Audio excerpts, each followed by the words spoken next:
Old movies are weird, and I have to talk about 1947's The Beginning or the End, Hollywood's then cool attempt to tell the story of the Manhattan Project.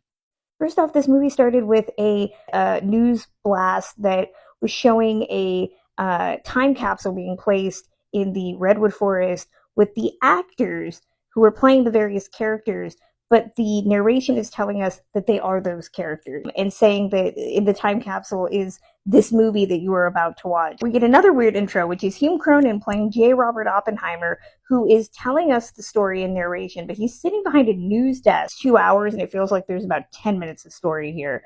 The only character given any type of weight or story is Tom Drake playing scientist. I'm not really clear what his position is in the movie.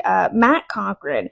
Matt Cochran is the all-American guy who has a wife. You will need to remember that. That's the only bit of his personality. He's a wife guy. This is a guy who gets exposed to radiation at one point, and he's warned, you better not get exposed to radiation again, or something bad can happen. Wonder where the third act's going. I think they're talking about like the Tennessee Valley Authority at one point, and they're like, there's 18,000 people on this land. You need to move them. Make sure they're all placed in really nice homes.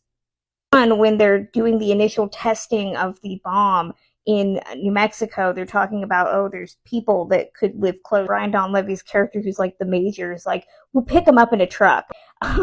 There's a point where they're prepping to drop the bombs on Hiroshima, and they're talking about wanting to limit casualties as best as they can. And Brian Donlevy's character says, we're going to scatter leaflets along the city and warn people. And I had to Google if that was true. And actually, the answer is they kind of did something like that. They're going to finally drop this bomb. Of course, poor Matt gets exposed to radiation. Cut to the next scene. He's dead. Now we're dropping the bomb on Hiroshima for Matt.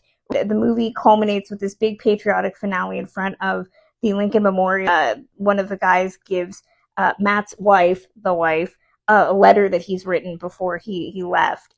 She's reading the letter while Matt is narrating, so you're hearing him. And she's supposed to be reading this letter, and she's looking down, and she'll continually look up, like she's listening to something. I don't know if it's Matt or God or the screams of the Japanese. The beginning or the end is exactly what you would expect it to be. It's also just really dull. I didn't love Oppenheimer, but I would watch that again over this. Just drop in the comments what you think about this movie. And also, if you want me to do more old Hollywood content,